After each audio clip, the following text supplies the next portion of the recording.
ঈশ্বর বলে কত কেঁদে গেছো, কত ঠুকে গেছো মাথা। তিনি কি কখনো সাড়া দিয়েছেন? দিয়েছেন মুছে ব্যথা?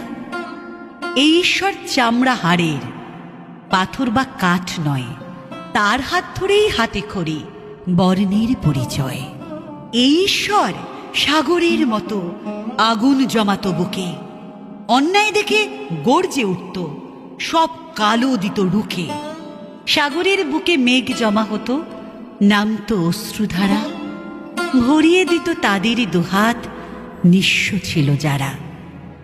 সেই ঈশ্বর মায়ের জন্য সাঁতরে পেরোত নদী, ভরা দামোদর নদ না হয়ে সমুদ্র হতো যদি। তাহলেও কি পারত রুখতে সেদিনের ঈশ্বরকে? পারত রুখতে সেদিনের সেই হার না মানা ঝড়?